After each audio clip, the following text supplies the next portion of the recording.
Bismillahirrahmanirrahim. Assalamualaikum warahmatullahi wabarakatuh. Selamat pagi Ibu dan teman-teman semuanya. Pada kesempatan ini yaitu kelompok 3 akan membahas dan membandingkan jurnal nasional dan internasional terkait warehousing and storage. Kemudian untuk kelompok 3 sendiri yaitu ada Selaudia Siregar dengan NIM akhir 168, ada Ariandi Pratama dengan NIM akhir 169, ada Nurwajdi Fadila dengan NIM akhir 171, ada Leni Anjani dengan NIM akhir 172, lalu ada Abdul Hafiz Zohiri dengan NIM akhir 173, ada Faiz Muhammad Ramdan dengan NIM akhir 174, ada Tiana Nur Senia dengan NIM akhir 175, dan terakhir ada Dinda Aprilia dengan NIM akhir 176. Baik, untuk selanjutnya langsung akan ada pembahasan tentang warehousing and storage yang akan disampaikan oleh kelompok 3. Oleh karena itu, kami harap teman-teman bisa memahami dan menyimak apa yang kelompok kami sampaikan. Baik, sebelumnya izin memperkenalkan diri, nama saya Sela Audia Siregar dengan NIM akhir 168. Di sini saya akan menjelaskan tentang warehouse atau gudang. Gudang merupakan bagian dari suatu sistem logistik, sebuah perusahaan yang berfungsi untuk menyimpan barang dan menyediakan informasi mengenai status serta kondisi material atau persediaan yang disimpan di gudang, sehingga informasi tersebut selalu up-to-date dan mudah diakses oleh siapapun yang berkepentingan. Gudang memberikan informasi terkait status, kondisi, dan disposisi dari barang-barang yang disimpan kepada manajemen. Assalamualaikum warahmatullahi wabarakatuh. Izin memperkenalkan diri kembali. Nama saya Faiz Muhammad Ramdan dengan NIM akhir 174. Sekarang saya akan melanjutkan presentasi dari rekan-rekan saya yang tadi. Saya akan melanjutkan di slide keempat. Di slide keempat ada yaitu fungsi utama gudang. Jadi di fungsi utama gudang yang pertama adalah holding, yang kedua adalah consolidation, yang ketiga adalah break bulk, dan yang terakhir yang keempat adalah mixing. Selanjutnya di sini ada fungsi gudang berdasarkan kegiatan operasionalnya. Dari kata gudang didapatkan istilah pergudangan yang berarti suatu kegiatan yang berkaitan dengan gudang. Yunarto dan Santika 2005 menyebutkan kegiatan tersebut meliputi yang pertama ada penerimaan atau receiving. Penerimaan meliputi pembongkaran produk dari pengangkutan, pembaharuan stok persediaan, pemeriksaan kualitas dan kuantitas. Lalu yang kedua ada penyimpanan atau storage. Penyimpanan meliputi perpindahan produk ke dalam gudang untuk menyimpan dan perpindahan untuk mengirim keluar. Lalu yang ketiga ada pengambilan pesanan. Pengambilan pesanan ini merupakan aktivitas perpindahan utama serta melakukan pengelompokan terhadap produk-produk yang diinginkan oleh pelanggan. Lalu ada cross docking. Cross docking adalah aktivitas penyimpanan dengan memindahkan barang secara langsung yang berasal dari penerimaan barang dari gudang ke tempat lain. Yang terakhir ada pengiriman shipping. Pengiriman merupakan aktivitas perpindahan terakhir yang meliputi pengeluaran produk dari sekumpulan pesanan keluar dari gudang. Baik, perkenalkan nama saya Tiara Nursania dengan NIM akhir 175. Selanjutnya di sini saya akan menjelaskan tentang warehouse layout atau tata letak gudang. Di mana tata letak merupakan satu proses perencanaan dan pengaturan fasilitas fisik seperti mesin, peralatan, lahan, bangunan, dan ruang untuk mengoptimalkan keterkaitan antara pekerja, aliran bahan, aliran informasi, dan metode yang dibutuhkan dalam rangka mencapai tujuan perusahaan secara efisien, ekonomis, dan aman. Lalu, prinsip-prinsip yang digunakan untuk menyusun layout menurut Polewangi dan Sinulinga pada tahun 2015 terbagi menjadi 4. Yang pertama yaitu ada popularitas, di mana merupakan prinsip untuk meletakkan item yang memiliki sensitivity terbesar di titik input atau output tertentu. Lalu, popularitas menggunakan rasio R per S dengan R adalah receiving dan S adalah shipping. Lalu yang kedua ada kesamaan, di mana prinsip kedua dari pengaturan layout penyimpanan ini berdasarkan kesamaan dari material yang disimpan. Dengan penyimpanan komponen yang memiliki kesamaan, maka jarak tempuh untuk order pengambilan maupun penerimaan dapat diminimalisir. Lalu selanjutnya ada ukuran atau size, di mana komponen kecil yang disimpan dalam ruang yang didesain untuk komponen besar adalah tindakan pemborosan. Umumnya sering dijumpai bahwa komponen yang besar tidak dapat disimpan pada rak sesuai dengan popularitas atau kesamaan karena tidak muat. Untuk mengurangi hal ini, maka variasi dari ukuran lokasi penyimpanan harus diberikan. Apabila kendala yang dihadapi adalah ketidakpastian ukuran dari material yang disimpan, maka rak yang adjustable dapat dipindahkan atau diatur sesuai dengan keinginan, dapat digunakan untuk mengatasi hal itu. Lalu yang terakhir ada karakteristik, di mana karakteristik dari komponen yang disimpan dan ditangani seringkali berlawanan dengan metode yang didedikasikan oleh popularitas, kesamaan, dan ukuran. Beberapa karakteristik komponen yang penting yaitu, di mana terbagi menjadi 5. Yang pertama yaitu komponen yang mudah rusak, lalu yang kedua komponen bentuk khusus, ketiga komponen berbahaya, yang keempat komponen dengan penanganan khusus, lalu yang kelima ada kecocokan atau kesesuaian. Baik, di sini saya akan memaparkan mengenai kegiatan pergudangan. Nah, dari kata gudang didapatkan istilah pergudangan yang berarti suatu kegiatan yang berkaitan dengan gudang. Menurut Yunarto dan Santika tahun 2005 menyebutkan bahwa kegiatan pergudangan meliputi movement, lalu storage, dan juga information transfer. Movement sendiri atau perpindahan, fungsi dari perpindahan ini terbagi menjadi beberapa aktivitas, meliputi yang pertama ada penerimaan atau receiving. Penerimaan meliputi pembongkaran produk dari pengangkutan, pembaharuan stok persediaan, pemeriksaan kualitas dan kuantitas. Kemudian aktivitas yang kedua yaitu penyimpanan atau storage. Penyimpanan meliputi perpindahan produk ke dalam gudang untuk menyimpan dan perpindahan untuk pengiriman keluar. Kemudian aktivitas yang ketiga yaitu pengambilan pesanan. Pengambilan pesanan merupakan aktivitas perpindahan utama serta melakukan pengelompokan terhadap produk-produk yang diinginkan oleh pelanggan. Lalu aktivitas yang keempat yaitu cross-docking. Cross-docking adalah aktivitas penyimpanan dengan memindahkan barang secara langsung yang berasal dari penerimaan barang dari gudang ke tempat lain. Lalu aktivitas yang kelima dari perpindahan yaitu pengiriman atau shipping. Pengiriman merupakan aktivitas perpindahan terakhir yang meliputi pengeluaran produk dan sekumpulan pesanan keluar dari gudang. Lalu yang kedua yaitu penyimpanan atau storage. Nah, fungsi penyimpanan terbagi atas penyimpanan sementara dan penyimpanan semi permanen. Penyimpanan sementara merupakan penyimpanan barang yang bersifat sementara seperti barang semi finished good dan barang perlengkapan persediaan. Lalu penyimpanan semi permanen. Nah, penyimpanan semi permanen merupakan penyimpanan finished good sementara hingga adanya pesanan dari konsumen. Lalu yang ketiga yaitu information transfer atau transfer informasi. Aktivitas transfer informasi adalah informasi mengenai persediaan atau stok barang yang ada di gudang atau informasi lain yang berguna, informasi lain yang berguna. Kemudian informasi ini digunakan untuk pihak di luar gudang maupun di dalam gudang. Baik, nama saya Dinda Aprilia dengan NIM 5111201176. Di sini saya akan menjelaskan mengenai store policy atau kebijakan penyimpanan. Kebijakan penyimpanan barang dibagi menjadi 4, yaitu yang pertama kebijakan menyimpan acak atau random storage policy, yaitu kebijakan penyimpanan barang di mana barang yang baru masuk gudang akan diletakkan di bagian gudang yang kosong, sehingga semua bagian gudang yang kosong memiliki probabilitas yang sama untuk dipilih. Kebijakan ini memiliki utilitas pemakaian ruang yang tinggi namun meningkatkan jarak perjalanan order picker karena order picker harus mencari lebih lama barang yang sesuai dengan pesanan.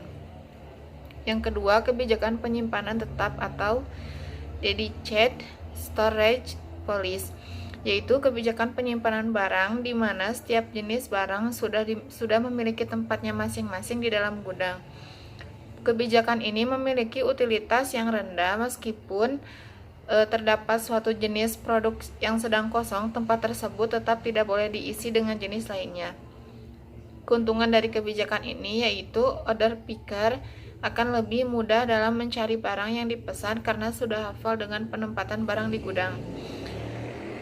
Lalu yang ketiga, share storage, yaitu proses menempatkan produk dengan cara menyusun area-area penyimpanan berdasar pada kondisi luas lantai gudang yang sudah ada. Kemudian diurutkan menjadi area yang paling dekat sampai yang terjauh dari pintu keluar masuk gudang. Sehingga penempatan barang yang akan segera dikirim kemudian diletakkan pada area yang paling dekat dan begitu seterusnya.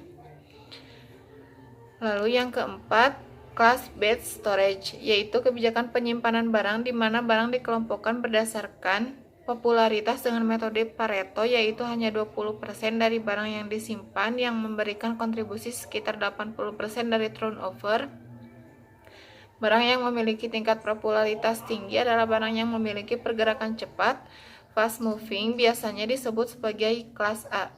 Barang yang memiliki tingkat popularitas di bawah barang kelas A disebut kelas bagian B, dan seterusnya. Baik, Assalamualaikum warahmatullahi wabarakatuh. Izin memperkenalkan diri, nama saya Abdul Hafiz Ferry dengan NIM akhir 173. Di sini saya akan menjelaskan tentang analisis jurnal utama. Dari 16 jurnal yang sudah terkumpul terdiri dari 8 jurnal nasional dan 8 jurnal internasional. Kelompok kami memutuskan memilih jurnal terkait warehousing and storage dengan judul jurnal usulan perencanaan ulang tata letak gudang produk jadi dan bahan baku dengan metode shared storage di VT Taraprina Media Grafika Surabaya yang disusun oleh Nova Louis Aryadipura Rusdianto dan Erlina Purnawanti pada program studi teknik industri Fakultas Teknik Universitas Pembangunan Nasional Veteran Jawa Timur tahun 2021. Alasan kami memilih jurnal ini sebagai jurnal utama karena dalam jurnal ini memuat informasi yang lengkap mengenai pergudangan dan penyimpanan atau warehousing and storage. Dan juga dalam jurnal ini terdapat fenomena, tujuan, ringkasan, kerangka pemikiran, metode yang digunakan, sampel dan populasi, dan hasil dan pembahasan yang lengkap yang dapat memudahkan kami dalam menganalisis jurnal. Sekian dari saya, terima kasih. Baik, selanjutnya saya akan menjelaskan untuk fenomena. Pada PT Tamprima Media Grafika yang merupakan perusahaan yang bergerak pada jasa percetakan dan kardus. Selain itu, perusahaan ini merupakan bagian dari Jawa Post Group.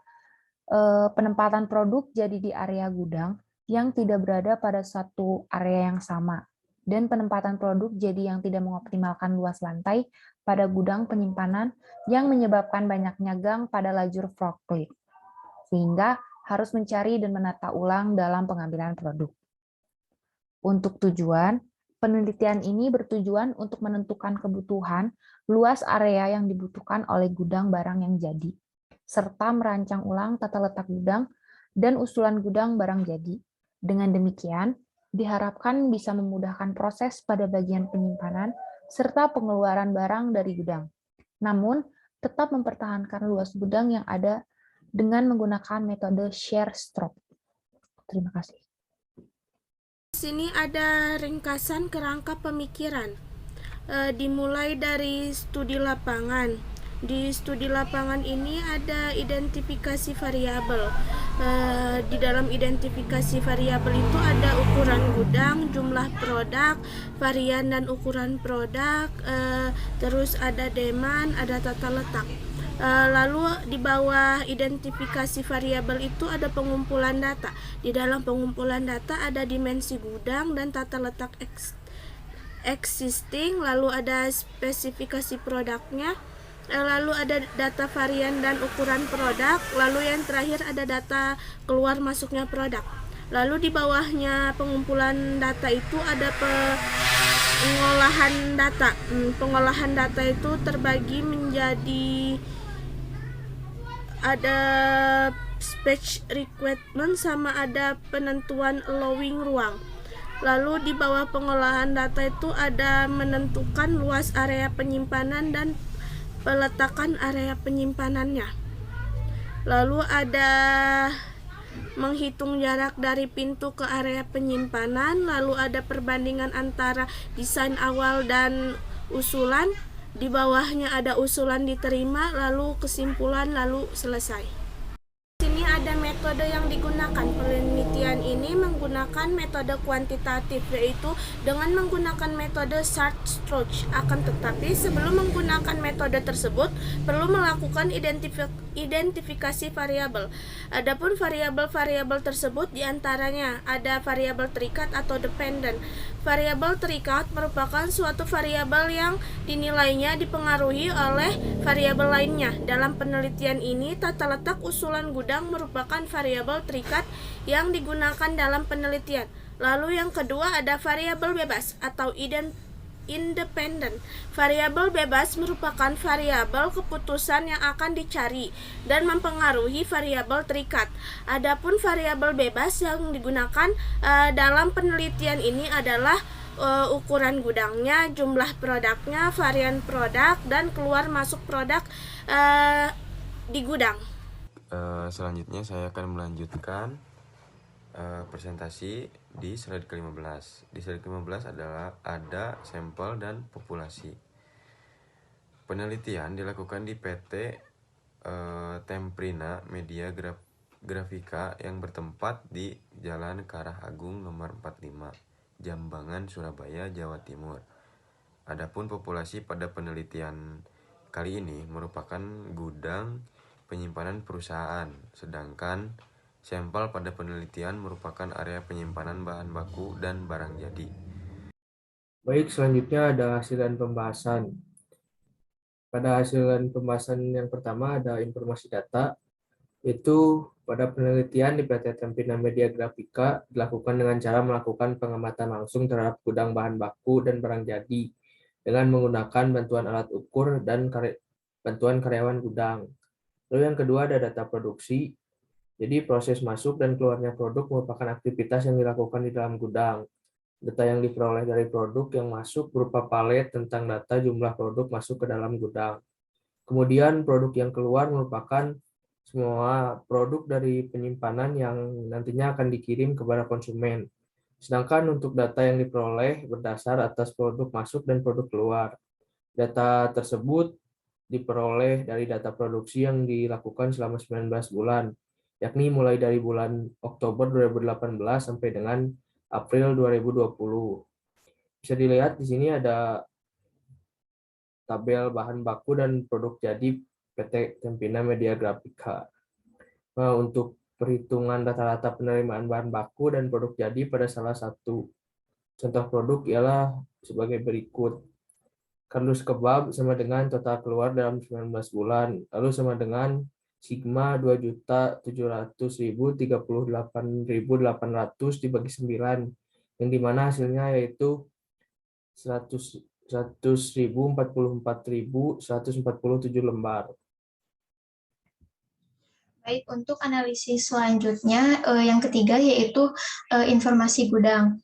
Nah, PT Temprina Media Grafika ini memiliki luas gudang produk jadi dengan dimensi panjang 50 meter dengan lebarnya 25 meter.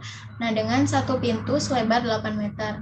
Nah, ukuran forklift yang digunakan adalah dengan panjang 3 meter dan lebar 1,5 meter. Produk yang ada di ruang tidak teratur karena belum adanya pengaturan tata letak berdasarkan waktu pengiriman. Bisa dilihat pada gambar sebelah kiri.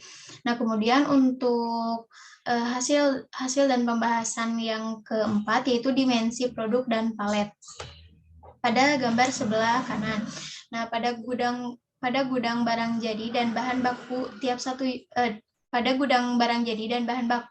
unit produk jadi siap kirim terdiri dari kardus yang disusun pada palet dengan ukuran 40 cm dikali 30 cm dikali 60 cm pada produk kardus kebab yang disusun di atas palet.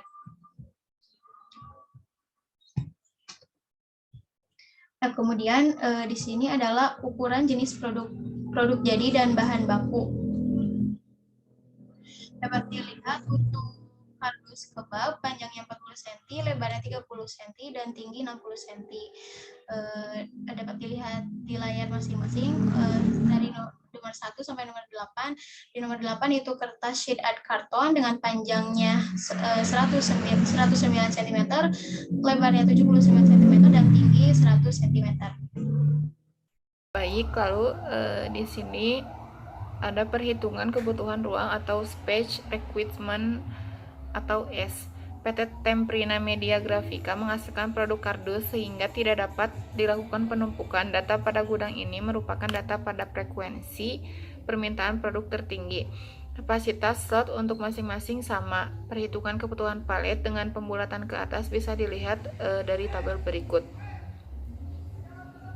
Yang pertama, kardus kebab berjumlah 198.743, total maksimum 44.400 lembar, kebutuhan palet teoritis 44,5, kebutuhan paletnya 45. Yang kedua, kardus deka kokonut 178.925 lembar, lalu total maksimumnya 4.400, total kebutuhan palet teoritis 40, kebutuhan paletnya 40. Yang ketiga, kardus kokorul 187.023 lembar, total maksimumnya 4.400 lembar, total kebutuhan paletnya 42,5, kebutuhan palet menjadi 43.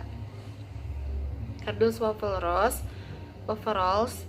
yaitu 113.423, total maksimum 4.400, total kebutuhan palet teoritis 25,7 dibulatkan menjadi 25. Kertas sheet art part 298.734, total maksimum 4.400 lembar, kebutuhan palet teoritis 67,8 dibulatkan menjadi 68. Lalu kertas sheet karton 218.743 lembar, total maksimum 4.400 lembar, kebutuhan palet teoritis 49,7 dibulatkan menjadi 50. Kebutuhan palet 50. Kertas sheet art karton yaitu 294,545, total maksimum atau palet 4.400, kebutuhan palet teoritis 66,9, kebutuhan palet 67, total 1.744.460, total maksimum 4.400, kebutuhan palet teoritis 394,9, kebutuhan palet 397. Baik, lalu di sini ada perhitungan luas area penyimpanan. Penentuan luas area penyimpanan dilakukan untuk mengetahui kebutuhan luas pada produk yang disusun menuju area penyimpanan. Selain itu, penentuan luas area penyimpanan juga dapat menghemat pemanfaatan ruang. Manfaat dari penentuan luas area penyimpanan tersebut dapat diketahui melalui proses menentukan total semua palet yang bisa ditampung dalam gudang. Cara perhitungannya yaitu luas area penyimpanan sama dengan panjang palet dikali lebar palet dikali tinggi palet, sama dengan 1,5 meter dikali 1,5 meter dikali 0,15 meter sama dengan 0,3375 meter persegi.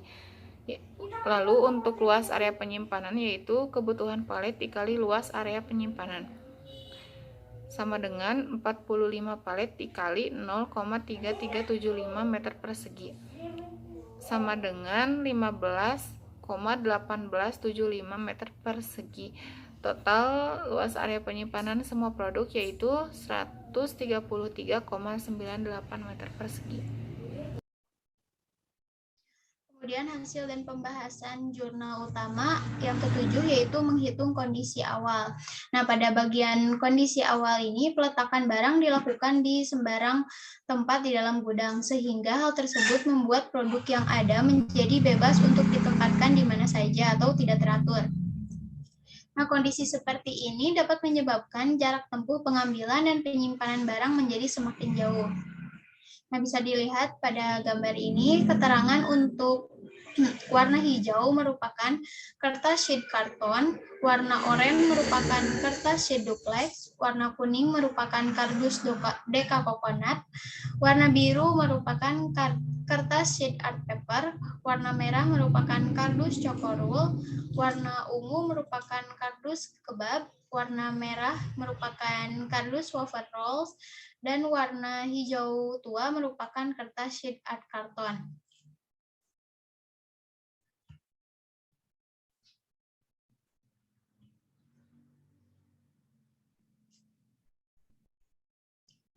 Nah, dari jumlah rata-rata, maka tersusun pengaturan peletakan berdasarkan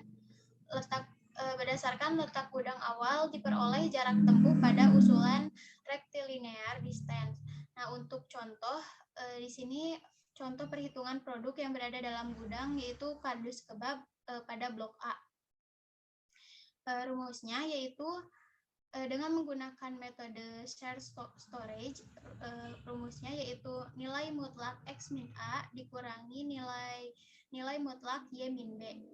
Nah, adapun X merupakan awal perhitungan input atau output pada sumbu X, A merupakan titik tengah tujuan terhadap sumbu X, Y merupakan titik awal perhitungan input atau output pada sumbu Y, dan B merupakan jarak titik tengah tujuan terhadap sumbu Y. Jadi untuk blok A kardus kebab, nilai mutlak 0 dikurangi 10 dikurangi nilai mutlak 0 dikurangi 44,75, hasilnya 54,75 meter. Nah, untuk produk-produk lainnya dari blok A sampai blok F perhitungannya sama seperti itu, menghasilkan total 641 meter. Baik, selanjutnya saya akan menjelaskan pada bagian H, yaitu perhitungan usulan perbaikan dalam penerapan share store. Dapat dilihat pada layar PPT terdapat tabel perhitungan usulan perbaikan, di mana terdapat blok A sampai H, lalu ada nama produk dan jarak tempuh masing-masing blok, di mana memiliki total yaitu 254 meter. Lalu pada bagian kiri bisa dilihat juga, ini merupakan desain layout usulan gudang PT Tamprina Media Grafik. Jadi, dari perhitungan jarak tempuh produk di atas, maka dapat diambil kesimpulan bahwa jarak perjalanan menuju hasil atau total perjalanan yang diperlukan oleh suatu produk agar dapat mengetahui jarak tempuh dari semua jenis produk tersebut hingga ke dalam gudang yaitu 254 meter. Selanjutnya, kita membahas pada bagian I, yaitu membandingkan jarak tempuh layout dengan layout usulan, di mana berdasarkan hasil dari perhitungan handling layout material awal, serta perhitungan layout usulan yang menggunakan metode shared store, dapat didapatkan perhitungan yang ada pada layar PPT, di mana dari tabel tersebut dapat dilihat bahwa kondisi produk yang diletakkan pada layout awal mempunyai jarak tempuh sebesar 641 meter, sedangkan pada kondisi usulan dengan menggunakan metode shared store mempunyai jarak tempuh dengan total sebesar 254 meter. Dengan demikian, dapat disimpulkan jika peletakan produk menggunakan kondisi usulan dengan menggunakan metode shared store dapat mengurangi jarak tempuh dengan total sebesar 387 meter atau setara dengan 60,36%. Selanjutnya di sini ada jurnal pembanding. Terdapat 15 jurnal terdiri dari 7 jurnal nasional dan 8 jurnal internasional. Ke-15 jurnal ini digunakan sebagai jurnal pembandingan dengan jurnal utama yang telah dianalisis. Adapun perbandingan ke-15 jurnal tersebut adalah yang pertama jurnal nasional.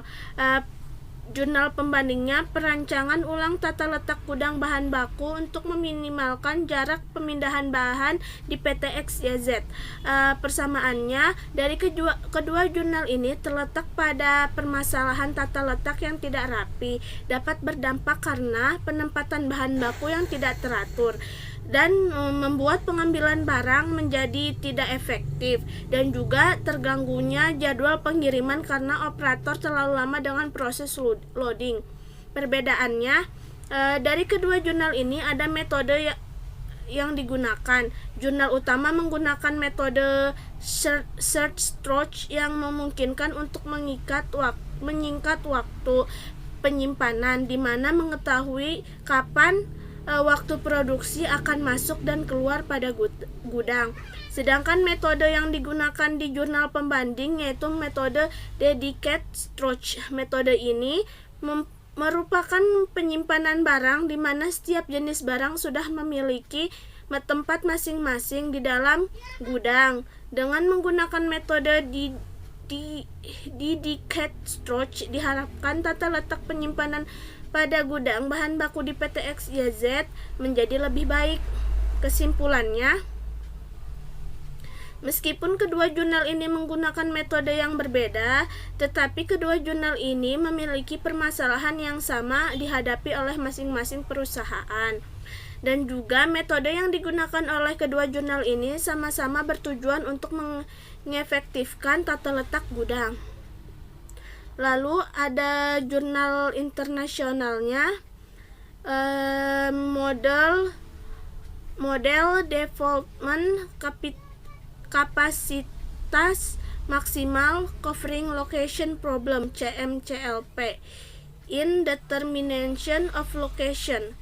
Persamaannya, kedua jurnal ini sama-sama memberikan sistem pergudangan yang baik dan mampu memanfaatkan ruang untuk penyimpanan yang efektif. Lalu perbedaannya dari kedua jurnal ini, yaitu jurnal utama melakukan pengamatan langsung terhadap gudang bahan baku dan barang jadi dengan melakukan identifikasi variabel bebas dan terikat. Sedangkan jurnal pendukung menggunakan metode penelitian yang digunakan yaitu studi kasus dengan teknik penelitian menggunakan pendekatan statistika kuantitatif dan statistika observasi.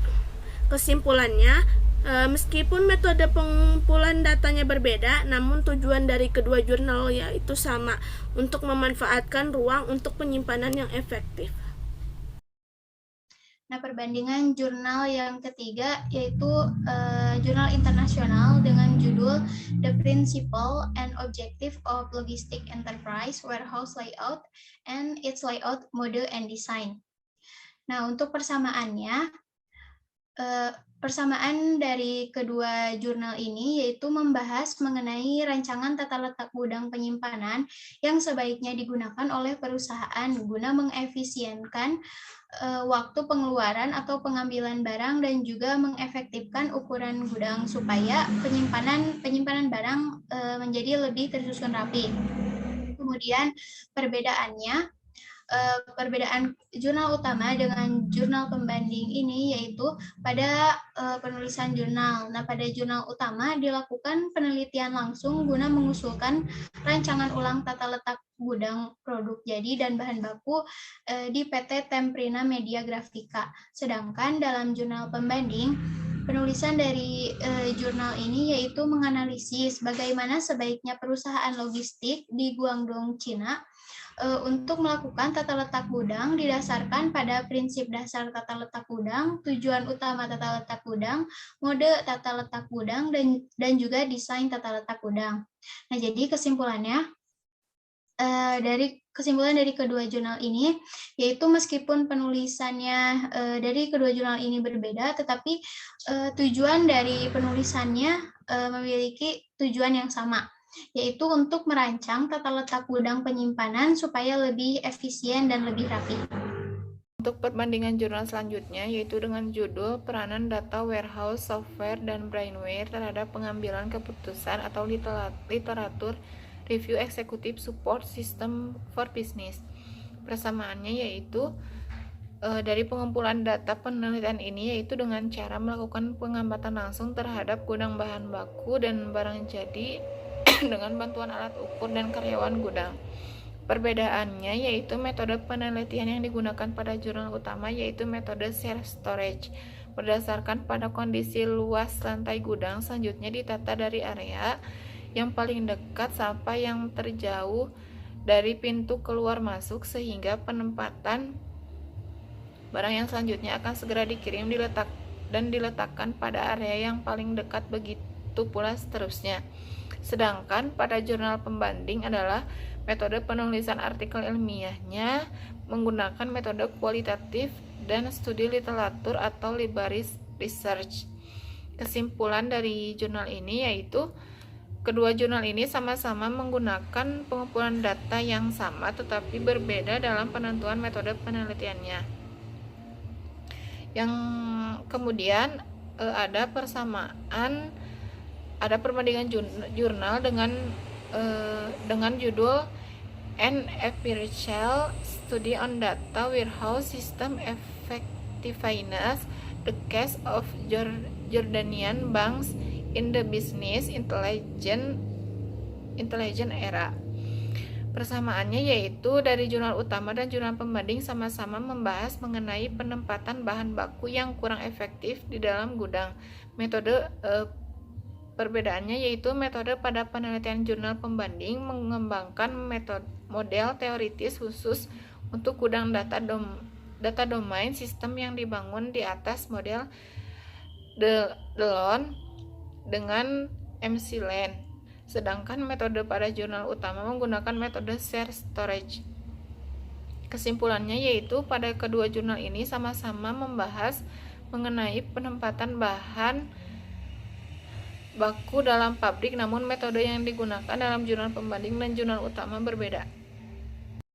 Baik, selanjutnya untuk jurnal pembanding yang ke-6, ada perencanaan tata letak warehouse baru untuk meningkatkan kapasitas penyimpanan material dengan metode dedicated stored di PT XX. Persamaan jurnal utama dengan jurnal pembanding di mana kedua jurnal ini sama-sama membahas tentang penyimpanan di dalam gudang agar penyimpanan dapat lebih efektif. Lalu perbedaan jurnal utama dengan jurnal pembanding ini di mana pada jurnal utama menggunakan metode shared stored, sedangkan pada jurnal pembanding menggunakan metode dedicated stored. Lalu untuk kesimpulannya, di mana kedua jurnal ini sama-sama membahas mengenai penempatan dalam gudang, namun memiliki perbedaan metode yang digunakan di dalam jurnal utama dengan jurnal pembanding. Selanjutnya untuk jurnal pembanding yang ke-7 yaitu ada Warehouse Station for Store of Finished Goods, di mana persamaan jurnal utama dengan jurnal pembanding, di mana kedua jurnal ini sama-sama membahas tentang penyimpanan di dalam gudang agar penyimpanan dapat lebih efektif. Lalu untuk perbedaan jurnal utama dengan jurnal pembanding, di mana pada jurnal utama menggunakan metode shared stored, sedangkan pada jurnal pembanding menggunakan analisis AHP. Jadi dapat disimpulkan kedua jurnal ini sama-sama membahas tentang penempatan dalam gudang, namun memiliki perbedaan dalam menggunakan metode di mana pada jurnal utama menggunakan metode shared stored, sedangkan pada jurnal pembanding menggunakan analisis AHP. Baik, selanjutnya ada perbandingan jurnal utama dengan jurnal yang berjudul Usulan Perancangan Tata Letak Penempatan Barang Jadi di Warehouse menggunakan metode ABC di PT Elken Global Indonesia. Yang pertama ada persamaan. Jadi persamaan dengan jurnal utama yaitu kedua jurnal ini sama-sama mempunyai masalah penempatan barang jadi yang tidak teratur, sehingga gudang seperti tidak memadai dalam penyimpanannya. Dan tujuan dari penelitian kedua jurnal ini yaitu sama-sama memiliki tujuan untuk melakukan penyusunan tata letak gudang untuk penempatan barang jadi, sehingga bisa memudahkan proses pada bagian penyimpanan serta pengeluaran barang dari gudang. Lalu perbedaan dengan jurnal utama adalah jurnal ini dalam melakukan penelitiannya menggunakan metode ABC, sedangkan jurnal utama menggunakan metode shared storage. Dan perbedaan yang lainnya dengan jurnal utama yaitu jurnal ini pengumpulan datanya menggunakan data sekunder dan primer, Sedangkan jurnal utama hanya menggunakan data primer, yaitu dengan melakukan pengamatan langsung terhadap gudang bahan baku. Jadi kesimpulannya dari perbandingan kedua jurnal ini yaitu meskipun memiliki tujuan dan masalah yang sama, tetapi kedua jurnal ini menggunakan metode dan pengumpulan data yang berbeda. Lalu yang berikutnya ada perbandingan jurnal utama dengan jurnal internasional yang berjudul An Analysis of the Application of the Fifth S Method at PT Agility International Warehouse at PT Dunia Express Trust Indo. Jadi persamaan dengan jurnal utama yaitu sama-sama mempunyai inti tujuan yang sama, yaitu menciptakan tempat kerja yang teratur supaya dapat memudahkan proses pengeluaran dan penyimpanan serta pengeluaran barang dari gudang. Lalu perbedaan kedua jurnal ini yaitu pada jurnal ini penelitiannya menggunakan pengumpulan data primer dan sekunder, sedangkan jurnal utama hanya menggunakan data primer. Dan perbedaan jurnal ini dengan jurnal utama yaitu jurnal ini menggunakan metode 5S, sedangkan jurnal utama menggunakan metode shared storage. Jadi kesimpulan dari perbandingan kedua jurnal ini yaitu meskipun memiliki tujuan yang sama, tetapi kedua jurnal ini menggunakan pengumpulan data dan metode yang berbeda. Untuk selanjutnya, perbandingan jurnal yang saya bandingkan yaitu yang pertama judulnya Jurnal Warehouse Management Analysis in Paris Superstore Warehouse Kota Mobagu. Yang kedua judulnya Perbaikan Tata Letak Penyimpanan Barang di Gudang untuk Produksi Jarak Tempuh Perjalanan Material Handling. Nah, untuk persamaan jurnal pembanding di judul yang pertama, persamaan kedua jurnal ini yaitu permasalahan yang dialami perusahaan yaitu penempatan produk jadi yang berada area gudang. Tidak berada pada satu area yang sama dan penempatan produk jadi tidak mengoptimalkan luas lantai pada gudang barang jadi maksudnya menyebabkan banyaknya gang pada jalur forklift sehingga di dalam hal ini harus mencari dan menata ulang dalam pengambilan produk. Nah, untuk perbedaannya, perbedaan jurnal pembanding dan jurnal utama yaitu jurnal pembanding memiliki tujuan dalam penelitian, yaitu untuk mengetahui penerapan manajemen pergudangan pada gudang Paris Superstore Kota Mobagu.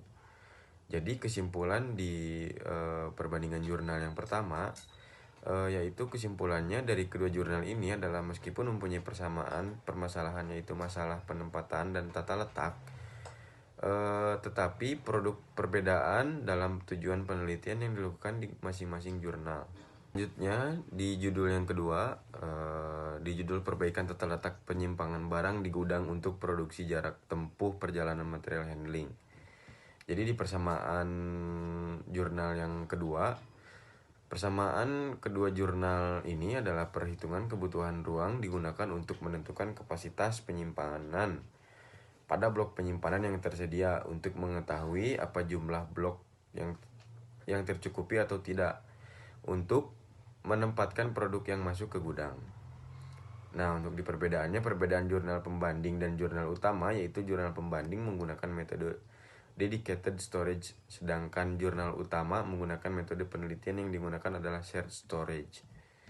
Jadi kesimpulannya, kedua jurnal ini adalah menggunakan metode berbeda tetapi memiliki kegunaan perhitungan kebutuhan ruang yang sama. Untuk jurnal pembanding berikutnya, ada penerapan metode class-based stroke untuk perbaikan tata letak gudang barang jadi. Perbedaannya, pada jurnal utama menggunakan metode share stroke dengan melakukan pemindahan pada produk, sedangkan pada jurnal pembanding menggunakan metode class-based stroke dengan menentukan lokasi pada produk.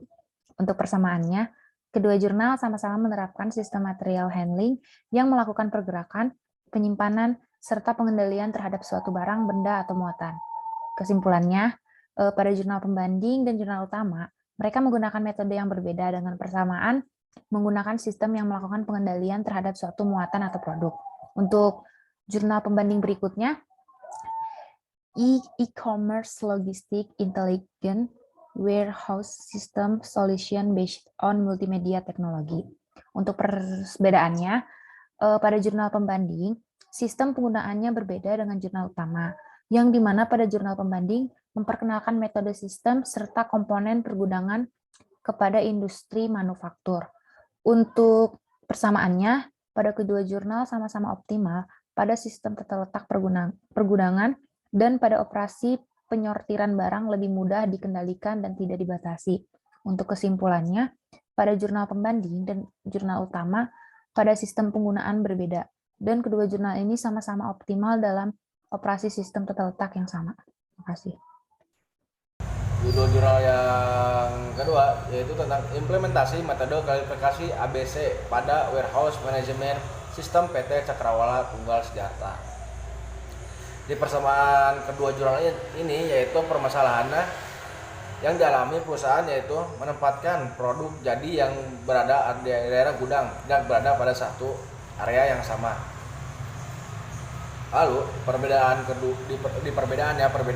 jurnal ini yaitu jurnal pembanding memiliki tujuan untuk membantu dalam mengatur urutan peletakan kelengkapan standar unit atau yang bisa disingkat KSU. Sedangkan jurnal utama memiliki tujuan untuk menentukan kebutuhan luas area yang dibutuhkan oleh gudang barang jadi serta merancang tata letak gudang usulan gudang barang jadi. Nah, kesimpulannya dari kedua jurnal ini adalah meskipun mempunyai persamaan permasalahan yaitu masalahnya penempatan dan tata letak produk jadi, tetapi terdapat perbedaan dalam tujuan penelitian yang dilakukan di masing-masing jurnal. Di sini saya akan menjelaskan perbandingan kedua jurnal.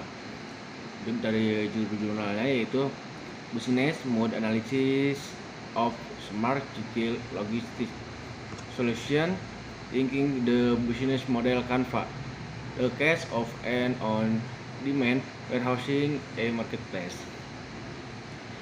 Nah, di persamaan kedua jurnal ini yaitu memiliki tujuan yang sama yaitu sama menentukan kebutuhan luas area yang dibutuhkan oleh gudang barang serta merancang tata letak gudang usulan gudang barang jadi. Nah, di perbedaan jurnal pembanding dengan jurnal utama yaitu jurnal pembanding menggunakan 4 metode, sedangkan jurnal utama menggunakan metode series style. Nah, kesimpulan dari jurnal kedua, jurnal ini adalah meskipun mempunyai persamaan tujuannya yaitu sama-sama menentukan kebutuhan luas area yang dibutuhkan oleh gudang barang jadi serta merancang tata letak gudang usulan gudang barang jadi, tetapi kedua jurnal ini menggunakan metode berbeda. Sekian, terima kasih. Baik, selanjutnya ada kesimpulan. Jadi, warehousing and storage merupakan suatu kegiatan yang bertujuan untuk mengatur dan memanage ruang yang digunakan untuk menyimpan dan mengurus barang. Sistem manajemen pergudangan dan penyimpanan yang baik menjadi suatu permasalahan penting yang harus diperhatikan. Hal ini dikarenakan dapat mempengaruhi kegiatan operasional dan menjaga kelancaran siklus operasi perusahaan. Untuk melakukan aktivitas pergudangan dan penyimpanan perlu dilakukan perencanaan dan perancangan mengenai tata letak gudang maupun tata letak fasilitas peralatan produksi terlebih dahulu. Perencanaan dan perancangan ini dilakukan supaya aktivitas pergudangan dan penyimpanan dapat berjalan dengan efektif dan efisien antar komponen produksi. Jadi dengan dilakukannya analisis jurnal nasional dan jurnal internasional terkait warehousing and storage, kita dapat mengetahui berbagai aktivitas pergudangan dan penyimpanan, salah satunya yaitu tata letak gudang sebuah perusahaan. Aktivitas ini digunakan untuk mengefektifkan dan mengefisiensikan proses pergudangan dan penyimpanan perusahaan. Baik, sekian dari kelompok 3. Mohon maaf sebesar-besarnya apabila terjadi kesalahan atau terdapat kesalahan. Assalamualaikum warahmatullahi wabarakatuh.